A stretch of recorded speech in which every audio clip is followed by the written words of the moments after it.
Okay, well, it's our 51st episode. But we're still in the glow of 50. Yeah, I think we keep rocking this for a decade We have to relish the moment. We do. It's important to celebrate fully. Yeah. Also, it's just been a few days. Also true. Yeah. Because we are actually, I do feel like we should say, we are recording this podcast early. Before the sermon, which is not our normal way to do it. Actually, it used to be. That's true. We used to do it before the sermon. They were like, no, this is better after the sermon. Yeah, and it usually is. I do think, so I feel like we have to say that in case something changes. The sermon goes off the rails. And you're like, these two not match. That's why. Okay, but my opening question today, are you ready? Mm-hmm. Is what did you want to be when you were growing up? Like, what did you want to do for work? I have 3 answers to this. Wow. Okay, you are ready. One answer is I can distinctly remember telling my dad I wanted to be a cop when I was probably like young elementary. Did you have cops like in your family? No, I don't. Okay. I was just I don't know, probably just a thing. Young little boy thing answer. Yeah. And then I wanted to be an NBA star. So I was a big fan of the NBA growing up. I could see that for you. Penny Hardaway was my favorite player. Okay. I just recently found my collection of basketball cards of Penny Hardaway, this was a big deal. And it was like, in Hook, when the grandpa finds his lost marbles, and it's like, this is what it felt like for me. Like, it was like, oh my gosh, it was so good. That's such a, all of that was very niche. But I know. And then in high school, I thought so all my family are dentists. And so I thought I would do that, but particularly to be an endodontist, which is people who do root canals. And so I've never heard that word before in my life. It is a even having had a root canal. So I thought I was going to be an endodontist, and you thought you were going to do root canals. Spent my first semester in school as it was actually pre-med because I didn't technically have a pre-dental program, biology major, and then by the end of that, the Lord hath taken me in a new direction. I just feel like my very sort of intrusive thought when you said that that you wanted to be specialize in root canals, I was like, oh well, then no wonder it didn't scare him to be a preacher. You were like, I'm already going to cause people a lot of pain and discomfort. Yeah, right. So I could definitely be a preacher. Let's do this. Yeah. What about you? When I was really little, my plan is to talk about this in the sermon. What I told my parents I wanted to do is I wanted to be Mary, like the mother of God. I wanted to be Mary, and I wanted to marry Joseph and have baby Jesus and be a blimp guide. Okay, there's a lot to process there. Yeah, I was very into church. As I got older, I also I wanted to be a teacher, and then I wanted to be a museum curator. I always assumed I would go into politics, though, not as a politician, but a staffer or something like that. And then I took 1 year of poli-sci classes, and I was like, oh, no, thank you. That's what chemistry did to me. Yeah. I was like, Yeah. I'm not saying it's bad. It just wasn't for me. But it was not like Jesus got a hold of my heart then. That was not what happened. I just want to be clear about that. What's a little bit of what we're talking about today as we talk about we talked about last week about this sort of general idea of purpose. Mm-hmm. And so a little bit more specific this week with what am I here for? Yeah. So let's talk about it. I'm Becca. I'm the pastor of Family Ministries here at Katy First. And I'm Mark. I'm the senior pastor here at Katy First. Welcome to the Katy First Family Podcast, where we offer ideas, inspiration, and encouragement to help you and your family grow as joyful disciples of Jesus Christ. And this week we are talking about what am I here for, our kind of unique purpose in the world. So, what am I doing here? I don't know why you're so excited about the different emphasis on words. Did you watch Seinfeld? We've talked about I've seen Seinfeld, sure. So there's a whole episode about a line about these pretzels are making me thirsty. and how the line is supposed to be done, where the emphasis is. And it's probably somewhere in the back of my subconscious. It's just like, these pretzels are making me thirsty is influencing what am I doing here. But anyway, you preach. That's the plan. That's the plan. Yeah. So give us a quick rundown. Well, we're talking about a scripture that I think is pretty familiar, at least in part, to people. Jeremiah 4. I have this in here. Jeremiah chapter 1, 4 through 10. Yeah. And it's the story of God knowing Jeremiah, kind of calling Jeremiah to be a prophet. Jeremiah is really young when God does this. And I think it's important to note that in this piece of scripture that God that it lays out the timeline for when Jeremiah is, who Jeremiah is. He's the son of a guy who is the priest to priests. So like in a priestly family, that matters, I think, for understanding our story. And also he's born into a time where like Israel is really hopeful and prosperous under King Josiah. They're kind of returning to faithfulness. And it doesn't end that way in Jeremiah. That's not, the closing chapter is not.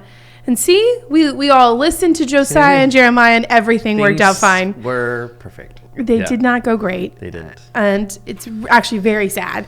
And yet Jeremiah is called to be a prophet in the middle of this, in the good and the bad. And he doesn't want to do it. First of all, he says he's too young, which is fair. He's pretty young, we think, when this happens. And then he says he's like too weak or he wouldn't know what to say. And God says, I'm going to tell you where to go. I'm going to tell you what to say. And your job is just to say yes and just to do it. And so that's what Jeremiah does. And so kind of talking about that this week and like, what does it mean? We've been talking about what am I here for? Or like more like, now I can't even remember.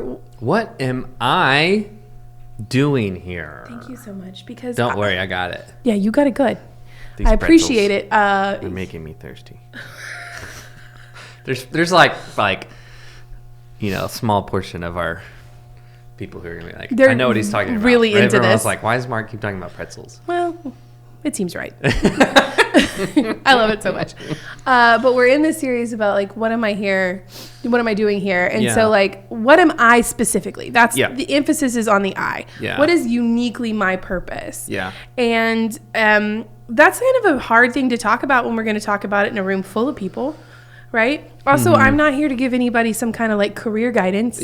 Right. And so, as we're talking about this, I think one of the things that's important to note is like, Jeremiah knows he's going to be a prophet because God tells him to. I also think it's important to sort of check his context. It's a little bit like he's got some family support there, right? As far as like knowing about listening to God or serving God, because he comes from a family that does that as priests, right? I think that also informs us. And I think that's important for us to note too, that sometimes a lot of our ideas or maybe struggles or it could be bonuses, right? It could go either way. About our own sense of purpose do come from what's around us, right? Maybe our family of origin or maybe just the place that we live, like checking those and just getting a sense. You don't have to like label them. In yoga, you do this thing where you're supposed to notice and not judge. Have you ever done yoga, Mark? I have never done yoga. That's weird, Mark. It's not my jam. No, it's fair. I'm not trying to tell you shit. That is how I survived seminary. Is I went to like a weekly yoga class. Oh, really? Which not because I'm super good at yoga, because I am not, which I'm sure will shock everyone, because I definitely seem like the yogini. Is that what is one called? A yogini? I honestly don't know. Because if that is, now I'm more interested in doing yoga, so I can be known as a yogini. Yeah, but like one of the things they teach you is you're supposed to notice what maybe hurts or where it's tense, notice your breathing, but you're not judging it. You're not deciding it's good or bad. So noticing kind of like, all right, this is the water I swim in. This is my background. This is where I live. This is what's around me. Noticing that, I think is important. Noticing it for Jeremiah is important for us understanding his context as well. Yeah. And then using our own free will, like recognizing that. I think this is one of the things for me that's really important in this scripture is God is like, he's like, I'm going to tell you what to say. I'm going to tell you where to go. Like, I got you, right? I still think it's clear that God is trying to encourage him and direct him very specifically. Yeah. But Jeremiah can say no. Yeah. Jeremiah doesn't just like suddenly start saying things because God touches his mouth. Yeah. Jeremiah still has to choose to invest himself in that. Yeah. And our free will as people means that like we do have some self-determination. We can choose to an extent who we become. Yeah. Again, there's all this stuff in the water, right? And I don't want to discount that, but we can choose who we become. And I think that massively matters when we have a conversation about what am I here for? Yeah. What's my purpose? What am I? So I want to ask you some questions. Do it. Because, well, one, Jeremiah is just sort of, he's an interesting case study in this, as this person sort of has this clear thing, wrestles with it, keeps going with it. And we could, there are a number of other like characters, people in the Bible that we could do this with. But it makes it interesting for us to like wrestle with this sense of purpose, and we all do this. And like, I think young and old, from little kid to, you may know this. One of our senior adults, she emailed me when she saw what our sermon series was. And she's 90 plus, lives at home still. And she said, I'm so excited about this. And she jokes about this, so I feel free to say this. Okay. She jokes about it. She goes, yeah, I need to know why I'm still alive. Oh, gosh. And she jokes this with her caretakers. It's just her sense of humor. Yeah. So, like, I think literally, so that spans... And so it's a question we're always asking. I ask this question all the time. Yeah. Still. Yes. I mean, literally, Hannah and I talked about some of this last night. So, anyway, I want to ask you some questions. Okay, ask me a question. And some of this you can pull it out of the Jeremiah text, or where you're going to go in your sermon. Or I'll just make it up. Or just make it up right here on the spot. Either way. Okay, here's my first question for you. Do you think God has a specific purpose for each person, or when we think about this sort of like purpose that we get from God, is it more of like a generic thing that is less about, I have this one particular pathway that each person has to find? Yeah. Or is it something in the middle of that? How would you sort of balance that? So I definitely don't think that there is one purpose for each person.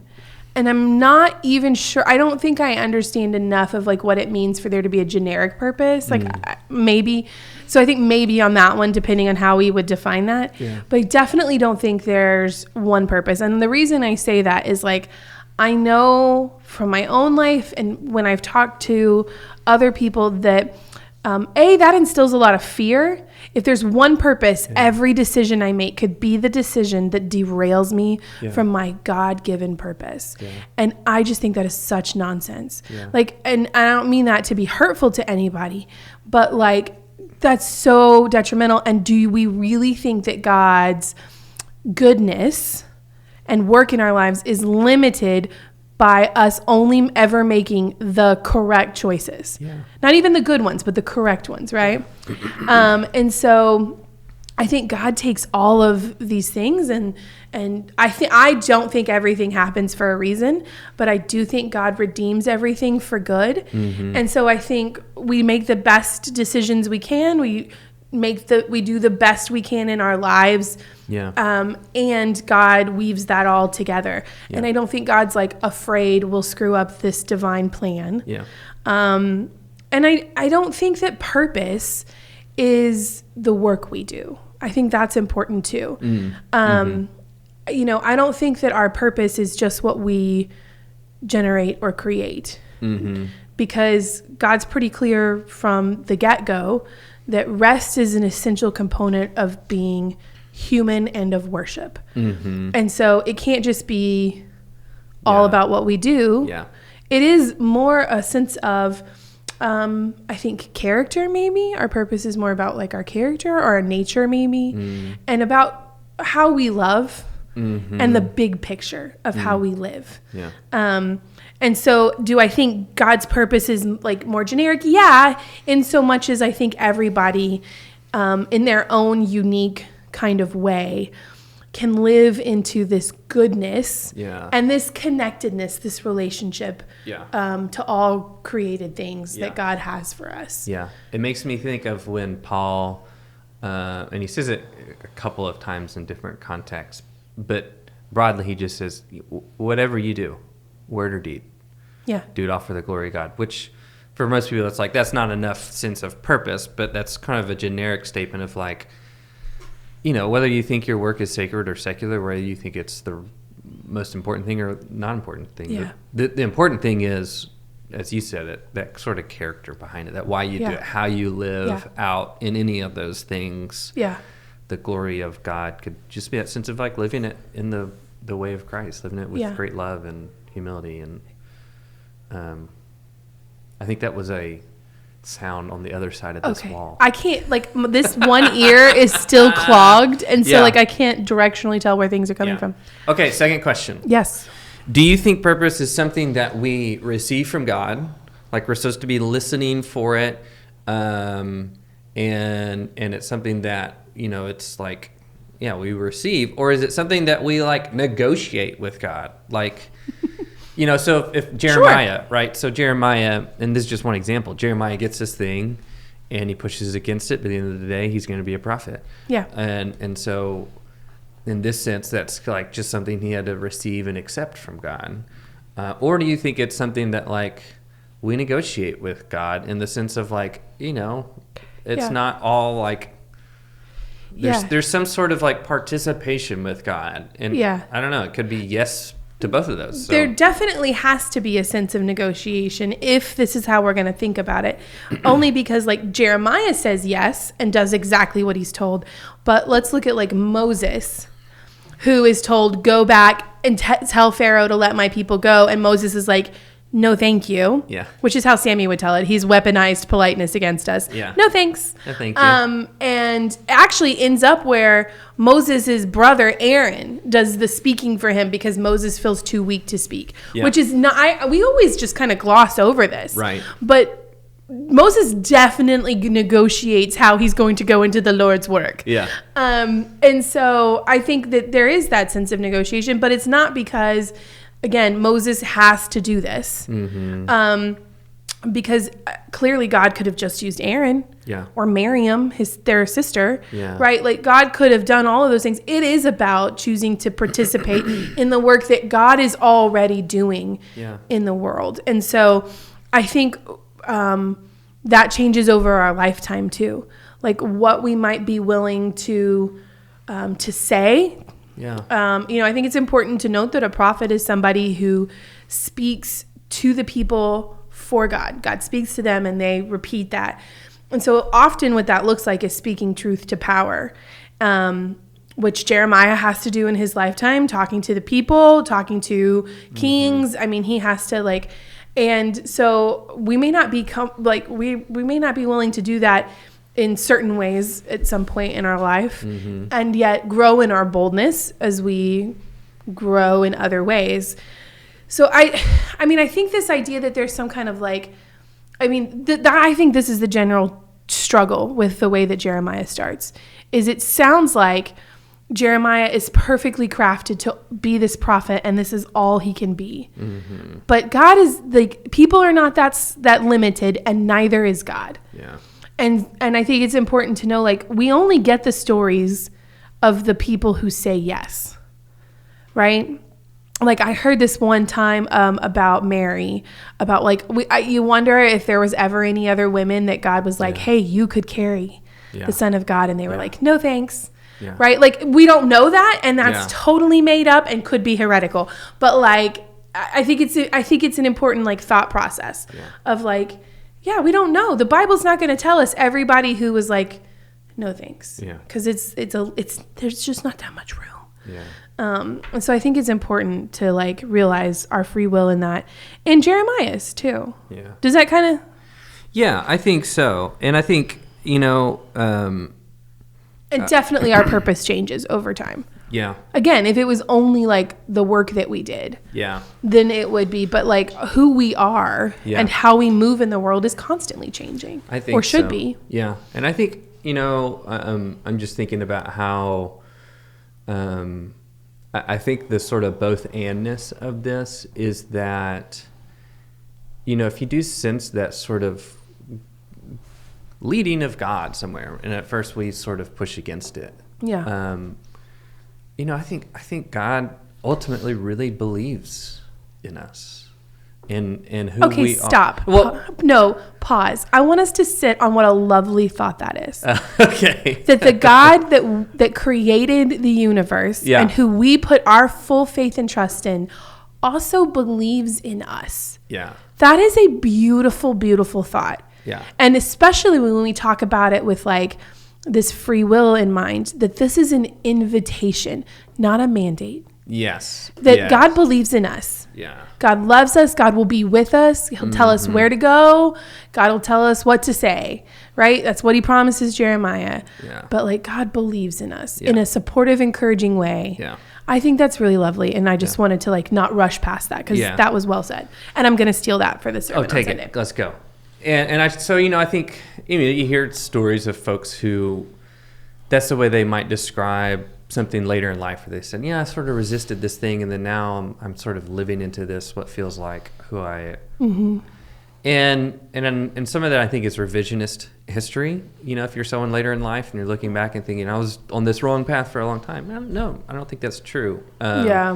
But I also, I do think I don't think God ever gives up on us, I think God is, as you say, is just always inviting us into this good thing. And sometimes that is terrifying.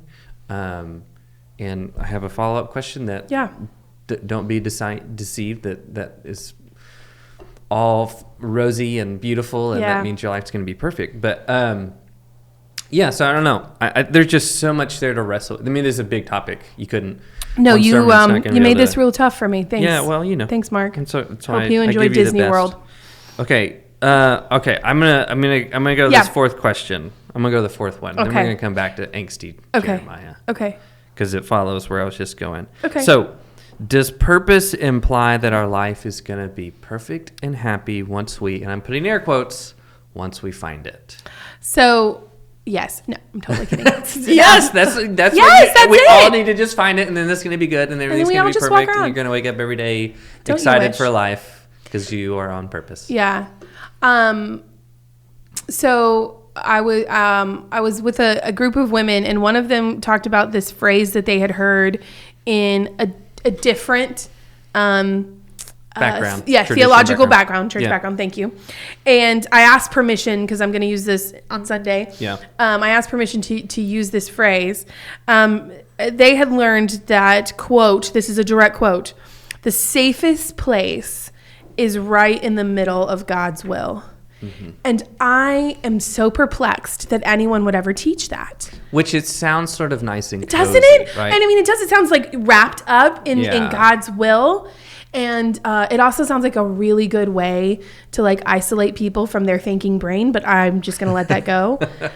Because like the immediate question is, okay, if that's the safest place, is following God's will, following where God calls you, please explain to me how all except for one of the disciples, like the apostles, is like violently martyred. Yeah. That doesn't seem super safe. Or like, please explain that to any first century Christian who is martyred, who like sends their kids right out ahead of them into like the lion's den and then follows right behind them. Like, explain that to me. Please have the courage to explain that to them, that that's the safest place. And I get that, like, to some extent, theologically, that makes some sense, that we can trust that God will provide for us, that God ultimately, that all will be well. Yeah, I do believe that. So if that's what we're pointing to, that if if we are living into God's purpose in our life, that ultimately all will be well, then yes. But that does not mean that your Mondays don't suck. Yeah. Or that your coffee will always be hot. Yeah. Or iced if that's what you prefer because you have a problem. Because that's how I roll. I'm happy for you and your differences. But like, it doesn't mean that everything's going to be easy. It doesn't even mean that like, it doesn't even mean that the good stuff will feel like good stuff all the time. Yeah. It's just, gosh, I feel like I'm always such a downer. But so much of what my personal study and reflection and discernment and personal experience, using all of those lovely things from the Wesleyan Quadrilateral, right, have taught me is that seeking for things or expecting that everything's going to be all right, and that will be a marker of God's goodness in your life, that everything is okay, is just a recipe for A, actually missing the goodness of God, and B,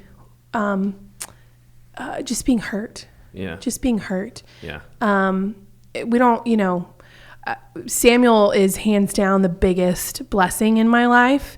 And when he was first born, the anxiety that I lived with, I mean, it was massive. I remember at one point, I took this really cute, this is probably maybe too vulnerable. You can tell me and I'll cut it if I need to.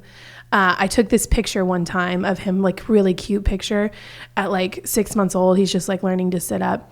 And it's actually on my desk right now.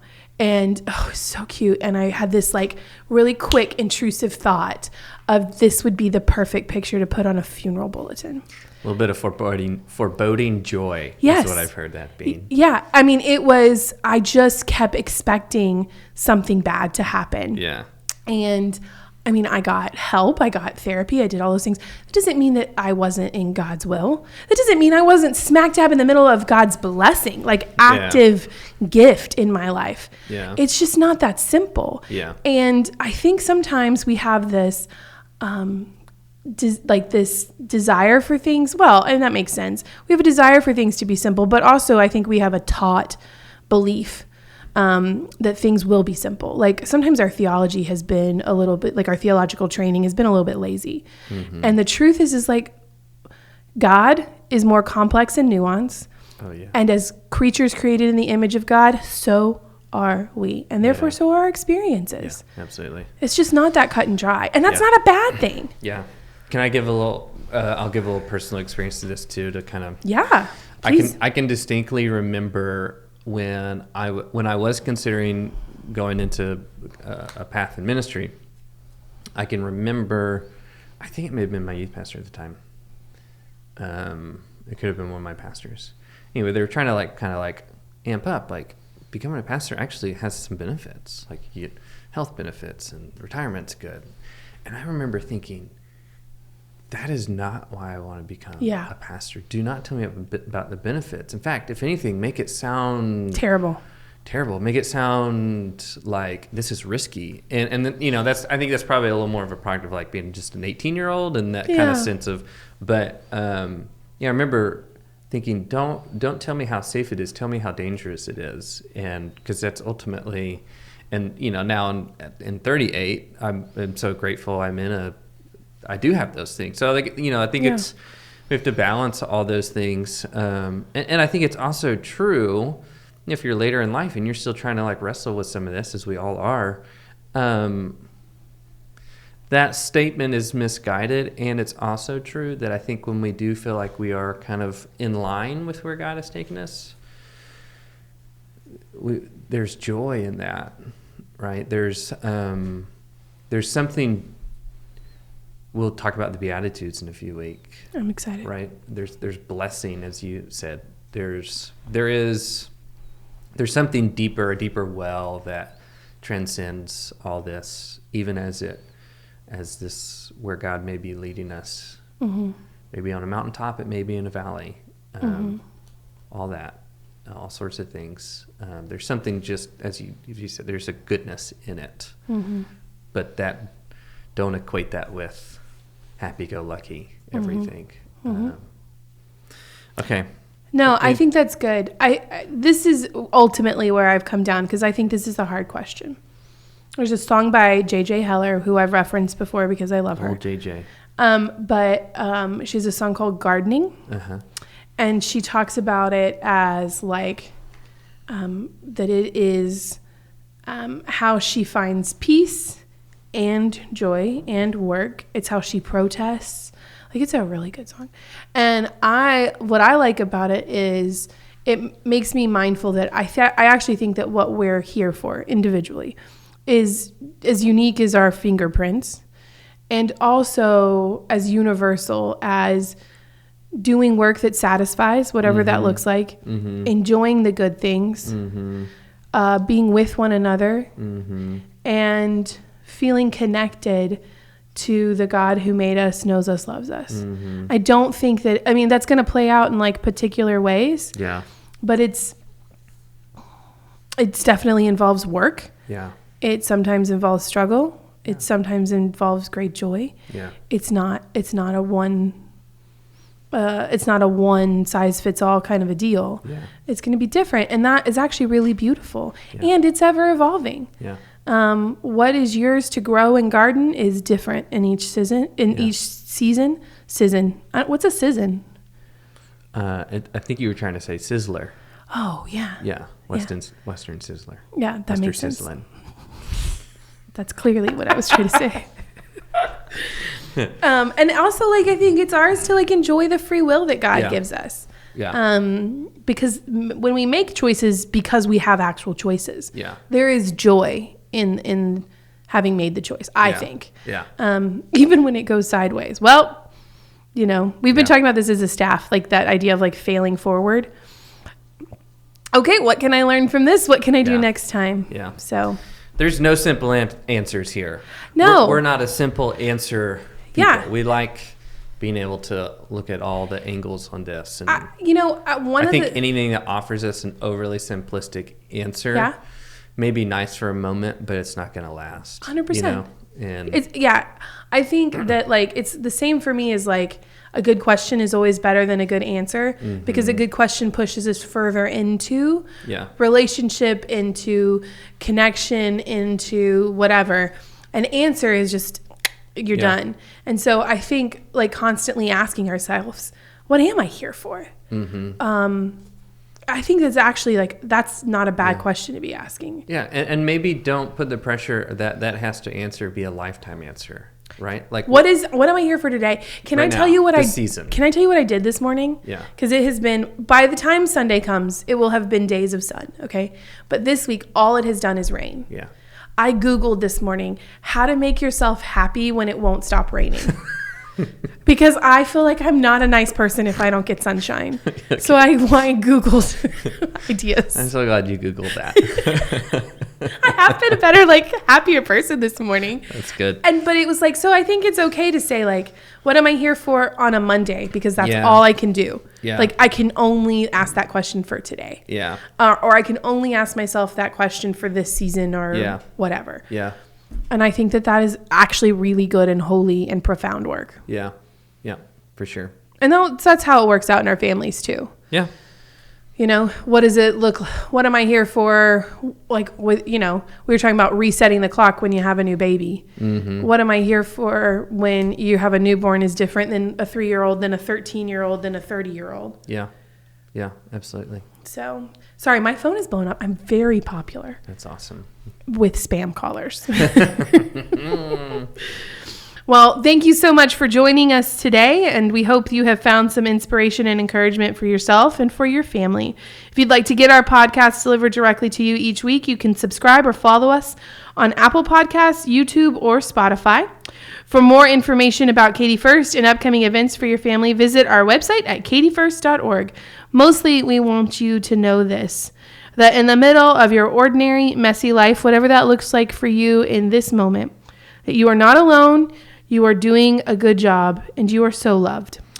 And we hope you'll join us for our 4th week. I'm like losing week numbers. Is it really the 4th? Yeah. Whew, going fast. Wrong Turns and Where to Go Next is the name of the sermon. For the 9th? Yep. And so what it looks like to recognize, oh gosh, I'm not where I want to be. Yeah. What do I do now? what am I doing here? How did I get here? Yeah. And so that's going to be the next week, and we hope to either see you on Sunday or right back here. Yay. Next time. Have a great week. Bye.